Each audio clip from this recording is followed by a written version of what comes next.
Bonjour à tous.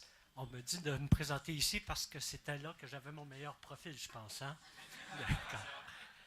Je tiens en premier lieu à vous dire que je suis assez ému d'être ici aujourd'hui parce que ce que je vais vous présenter, c'est l'expérience des actions qui ont été portées depuis 8 ans par une petite communauté.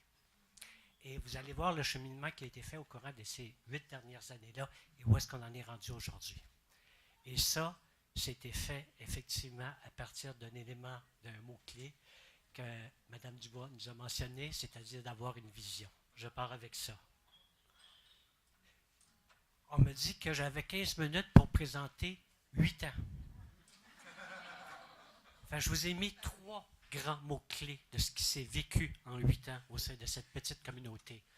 Une vision, le développement durable au cœur de notre communauté, l'acceptabilité sociale, consultation et participation citoyenne, et puis le partenariat, des projets mobilisateurs.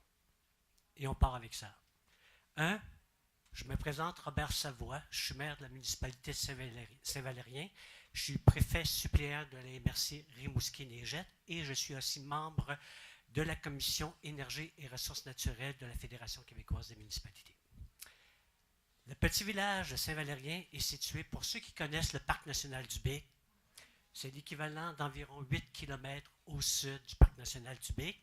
Et de centre-ville à centre-ville, le maire de Rimouski n'aime pas ça quand je dis ça, mais de centre-ville à centre-ville, c'est l'équivalent de 14 km avec le centre-ville de la ville de Rimouski. Ça va pour ça? Maintenant, rapidement, je vous décris. Saint-Valérien, population en 2016, 914, on devrait être même rendu à 925 aux alentours de ça. Ce que je vous indique à l'heure actuelle, ce qui est l'élément intéressant au niveau des classes d'âge, parce que la majorité des municipalités du Bas-Saint-Laurent vivent une problématique plutôt inversée au niveau de leur structure. Et ce que vous avez là, ça a été modifié en 8 ans. C'est-à-dire que mon prorata de ma population qui avait 65 ans et plus, il formait plus du quart de la population. L'école était pour fermer. Je vous donne le contexte. Le territoire, très similaire à beaucoup de vos municipalités dans l'Aubinière, où est-ce que, il y a 2 semaines, je suis venu voir justement au Moulin, un spectacle d'un de mes amis qui donnait au Moulin du côté de Leclercville, exactement. Donc, 15% du territoire qui est agrodynamique. J'ai 15% du territoire, donc la partie qui est plutôt vert, qui est en agroforestier, puis 70% c'est du territoire forestier. La petite partie en rosé, ça se trouve être le cœur du village. Ça va pour ça? Occupation, 335 résidences principales, 80 résidences secondaires et aussi un élément comme chez vous ici, 20% de ma richesse foncière uniformisée me provient de mes agriculteurs. Donc, il y a une dynamique agricole très importante sur le territoire. Maintenant, le contexte initial. Vous allez voir d'où est-ce que c'est parti, puis il y a possibilité de faire des miracles dans une petite communauté. En 2002, l'indice de vitalité était tout près de -3. Un indice de vitalité, c'est en fonction de la part des jeunes familles, c'est en fonction de la capacité financière, de la valeur moyenne des revenus, et ainsi de suite. Donc, il était un facteur négatif. La population était de 819. 2009, on se rapprochait du facteur 0, population de 835, et en l'espace de l'équivalent de 8 ans, 7 ans et demi, 2016, rendu 1,72 d'indice, 914 de population. Maintenant, comment ça s'est fait, c'est l'histoire que je vais vous raconter. Donc, l'année 2010, démission du maire, avril 2010, il y avait eu les élections en 2009, et après 5 mois, conseil municipal divisé, ingérence de conseillers, menaces verbales, harcèlement psychologique, le maire, il décide, il en a suffisamment à son compte, il démissionne. Diminution du nombre de jeunes à l'école primaire, évidemment, lorsque vous avez un climat social qui est peu attractif, ça n'attire pas de jeunes familles. Population vieillissante, peu de nouvelles familles, mais un terreau fertile de citoyens voulant du changement. C'était un conseiller qui arrêtait tous les matins parce que j'avais une fille que j'étais en réhabilitation et qui arrêtait pour qu'il me demandait de me présenter à la mairie. Et j'y répondais à toutes les fois non, non, non. Et ça, c'était en avril 2010. Et on est rendu en 2018, ce que je fais encore ici. Je ne le sais pas trop, mais voilà, on compte l'histoire. L'élément qui est important, il y avait un terreau fertile de gens qui étaient là. On part avec ça maintenant. Donc, l'élection mai 2010. Regardez la participation citoyenne à ces élections-là, l'élection partielle. Plus de 55% de la population. Élection du nouveau maire, donc c'est moi qui est rentré en fonction. De juin 2010 à novembre 2010, restructuration organisationnelle de la gestion municipale, modification des responsabilités, élaboration des codes d'éthique, politique de gestion du personnel. Le petit groupe qui avait fait des pressions, le harcèlement auprès du maire qui avait démissionné, j'ai eu à vivre ça pendant tout près de 8 mois. Toutefois, lorsqu'on tient la barre serrée, ça peut être surprenant ce que ça donne par la suite. 2011, maintenant qu'on a placé les choses au niveau du conseil municipal, une vision. Je reviens avec ce que Mme Dubois mentionnait. Et la vision qu'on a adoptée en 2011, c'est l'élaboration du plan de développement durable au cœur de la communauté de Saint-Valérien, plan 2012-2022, qui est en fonction, qui a tout près de 80-85% du plan de réalisé. Qu'est-ce que c'est un plan de développement durable pour une petite communauté? Comment ça s'est fait dans un premier temps? Point important, grand rôle café, consultation citoyenne de tous les organismes. On a défini les éléments de la vision de demain à ce moment-là. Et on l'a ramené dans des actions concrètes, après ça, comme mandat auprès du conseil municipal. Comité consultatif formé de représentants des différentes corporations, élaboration du plan de développement durable et aussi approbation citoyenne du plan. Et l'élément le plus difficile après ça, adoption du plan de développement durable 2012-2022 par le conseil municipal. Je venais d'attacher ce que j'appellerais une vision dans le cadre des décisions journalières d'un conseil municipal. Maintenant, on pouvait commencer à travailler. 4 grandes orientations qui se retrouvent dans ce document-là. L'environnement, le développement socio-communautaire, le développement local et économique, puis une saine gestion des affaires municipales. Quand on parlait tout à l'heure qu'on veut mettre des programmes en place, tout ça, il faut qu'on se dégage des marges de manœuvre. C'est ce qu'on a fait. Vous voyez les 4 grands cercles, les 4 grandes orientations. Puis il y a un élément que je veux vous faire remarquer, c'est que tous les cercles se touchent. C'est voulu. Parce que chaque décision que tu prends a une incidence probable sur l'un ou l'autre de ces 4 grands cercles-là. Donc, au niveau de l'environnement, GMR, gestion des matières résiduelles. Autrement dit, ce que ça me coûte au site d'enfouissement, puis on va le voir dans le détail tout à l'heure, si je diminue ça, puis j'augmente ma récupération, j'augmente mes transferts gouvernementaux. Ça veut dire qu'en minimisant mon impact environnemental, je crée de la liquidité en municipalité. C'est comme ça qu'on l'a pensé, le plan. Dépendance au carburant, vous allez voir tout à l'heure ce qui a été réalisé dans les projets phares. Qualité de l'eau, on avait 2 lacs qui avaient des cyanotoxines. Aujourd'hui, j'en ai plus un. Développement socio-communautaire, les espaces communautaires, point fondamental au niveau d'un cœur d'une communauté, vous allez voir le projet phare tantôt. Activité intergénérationnelle, service aux citoyens. Développement local et économique, services de proximité, développement résidentiel, filière agricole, biologique et autres. Les affaires municipales, gestion financière, éthique municipale. On peut paraître banal, mais lorsque dans une petite municipalité, les conseillers commencent à bosser les employés, ça crée des éléments de tension incroyables. Donc, de bien séparer le politique de l'administratif, et ça, c'était une directive incroyable. On continue maintenant dans les exemples au niveau de l'orientation 1, matière résiduelle. On a diminué de façon, on est la municipalité phare de la MRC Rimouski-Neigette dans la qualité de sa récupération en passant. Diminuer les tonnages, augmenter la récupération, collecte des matières organiques, récupération des plastiques agricoles. On fournit les rouleaux aux agriculteurs pour que lorsque les fameux, ce que j'appelle les guimauves, la partie qui est en haut n'est pas contaminée, ils mettent ça dans des grands sacs récupérables. C'est récupéré dans le camion, ça ne contamine pas la récupération. Et quand ça arrive au site de, comment on dit ça, de tri, exactement, c'est ça, ben, ils prennent les gros sacs. Et ça s'en va directement au niveau des polyéthylènes. Voilà. Ce que ça me coûte versus ce que je viens d'économiser, puis ça s'en va en récupération et le poids de tout ça, mes sacs se payent depuis longtemps. Après ça, protection de l'eau. On n'a pas d'usine de filtration. Tous les citoyens sont sur la nappe phréatique. Notre calcium, il est enrobé à tous les années d'un enduit d'enrobage organique. Et nous, on est sur un plateau au grand vent. J'ai réduit de 30% l'utilisation du calcium, et ce, sur des routes que j'entretiens pour le ministère des Transports, et on fait partie de la municipalité dont les cotes de niveau de qualité d'entretien des routes les plus élevés, en ayant réduit de 30% mon calcium.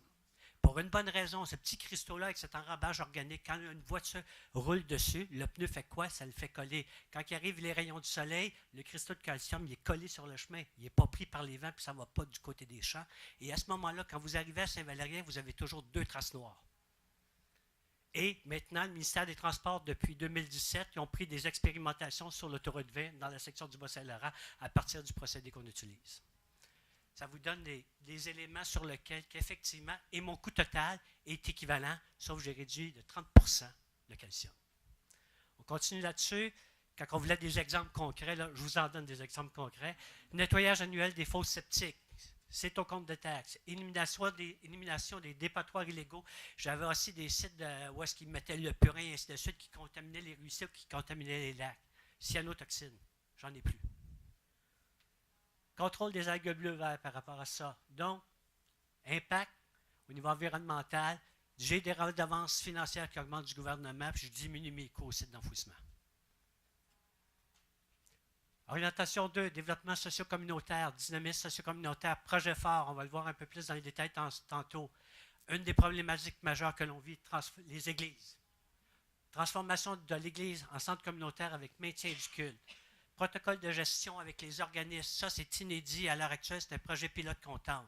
Je veux dire, mes organismes communautaires ont formé un organisme à but non lucratif, ou est-ce que c'est eux, par protocole d'entente, qui gèrent le centre communautaire?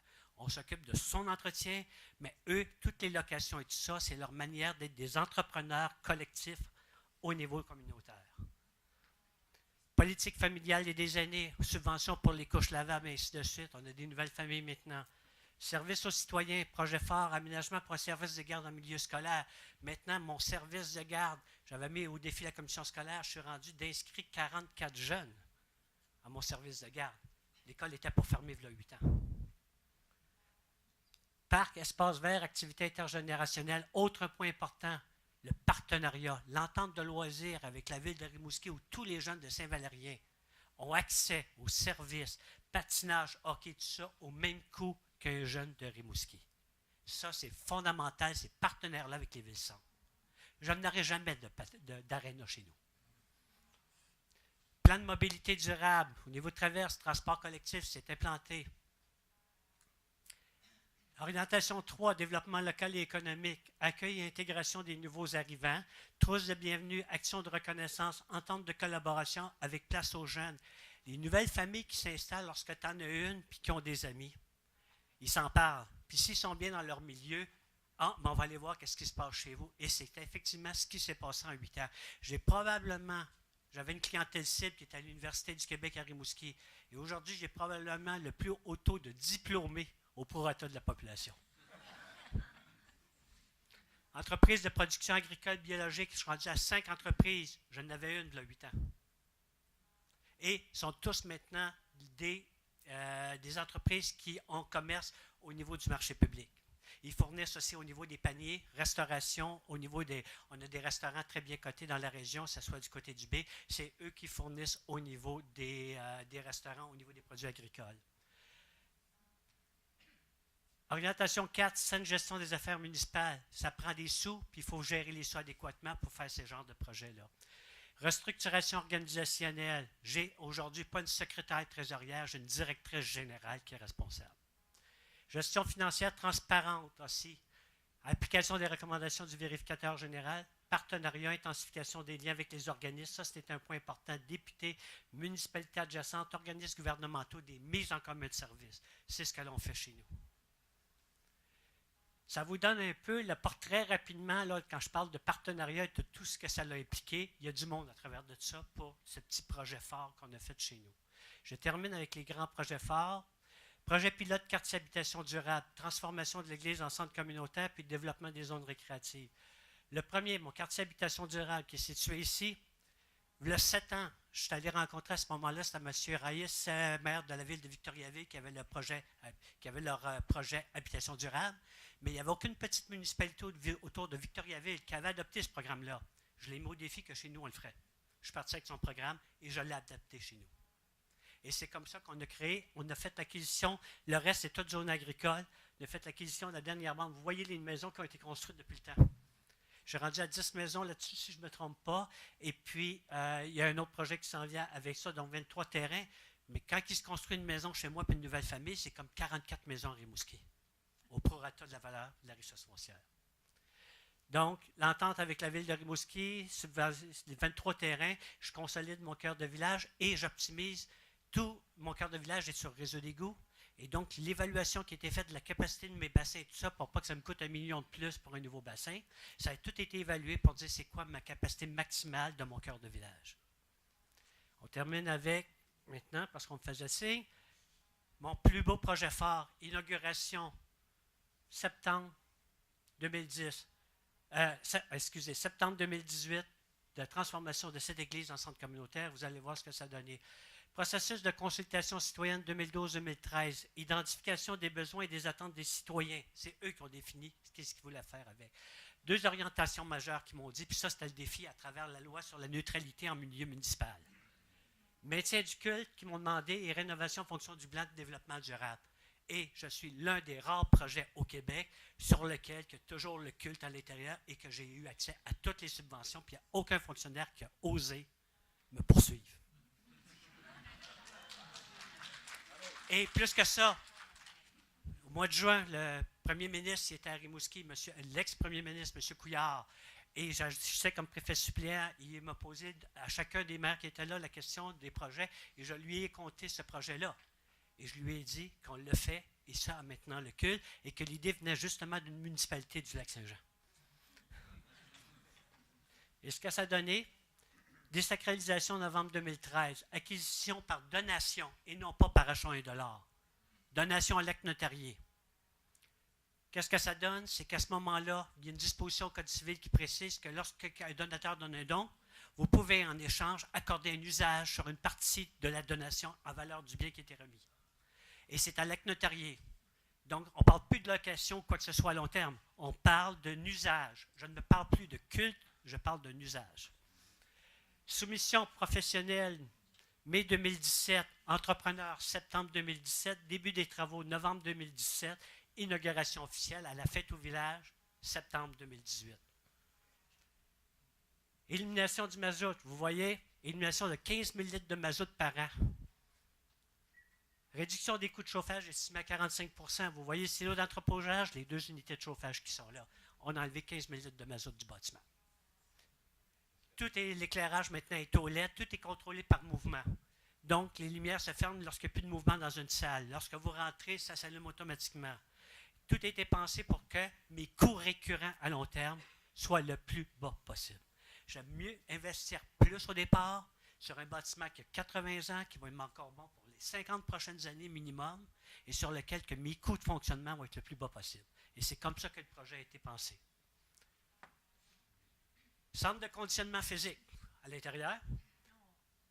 Les appareils ont été payés par le Club des 50 ans. Quand je vous parle de l'implication des organismes, là, tous les appareils qui sont là professionnels, c'est le Club des 50 ans qui a acheté ça. Et là, c'est juste depuis 1 mois et demi là, que c'est ouvert. Salle multifonctionnelle, comme vous pouvez voir. La grande poutre que vous voyez là, ça vient de Hors-Massif, Saint-Jean-Port-Joli. C'est des panneaux qui se ferment, qui permettent de garder l'hôtel séparé. Vous voyez, ça me fait une salle de réception de 300 personnes. De plus, ce que j'indique ici, cuisine collective communautaire aux normes du MAPAC pour que mes agriculteurs puissent transformer leurs produits et les mettre en marché au marché public. Fait que c'était vraiment pensé dans un horizon de... Et tout ça au sein d'une petite communauté de 900 populations. La place citoyenne qui est en haut, quand vous avez des projets dans le cadre du programme infrastructure, ça te prend une œuvre artistique, la voilà, le 1%, celle qui a créé ça, le 2 jours, c'est orienté sud. Ça vous trace un arc-en-ciel sur cette place-là. Le jubé avant était ici. On l'a agrandi. Vous avez la cuisine collective en dessous là, puis toutes les utilités publiques en dessous qui sont là. Donc, l'agrandissement. Et aussi, le fait que je vous contacte mon école est pleine et que ma bibliothèque municipale est accolée à l'école, bien évidemment, on le fait pour que ça puisse supporter éventuellement la bibliothèque municipale pour qu'on puisse vendre le bâtiment à l'école qui ont besoin d'espace. Vous voyez, ce qui mettait une dépense, mais est devenu un revenu. Il faut vraiment penser ces projets-là de façon globale. Donc, en résumé, À l'inauguration de la fête au village du 7 au 9 septembre, célébration religieuse par l'archevêque Monseigneur Grondin. Plus de 1200 personnes ont participé aux activités, plus de 800 repas ont été servis et on a produit 2 sacs de déchets.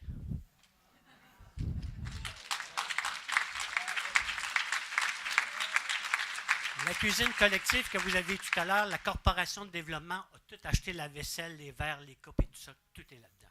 Maintenant, il n'y a plus une assiette de carton qui rentre dans ce bâtiment ou de plastique qui rentre dans le bâtiment. Et pour demain, sinon je ne serai plus ici, logement social à énergie passive. Vous avez vu quartier habitation durable. Là, il y a un projet parce qu'un de mes enjeux actuellement, c'est le logement locatif. Fait qu'avec l'Office d'habitation Rimouski-Neigette, c'est ce qu'on regarde. Projet pilote de réduction de l'impact de la collecte de matières organiques en milieu rural. Les fameux bacs bruns, lorsque tu fais 80 km avec un camion aller-retour pour aller ramasser des fonds de bac, pour moi, là, c'est un non-sens. Et là, je suis en train de confronter les fonctionnaires en regard avec ça. Aménagement extérieur du centre communautaire. La vente que vous avez eue de l'église, ça va devenir une place citoyenne terrasse avec des jardins surélevés biologiques pour que les personnes puissent semer fines herbes de toute la quille à hauteur. Fait que l'aménagement extérieur se veut des jardins surélevés. Et pour terminer, consolidation des services de proximité. Et puis, évidemment, lorsqu'on m'arrive avec des idées que j'entends, ben, ça fait partie que je note, je banque, et voilà. Fait que là-dessus, ben, merci de votre attention et félicitations.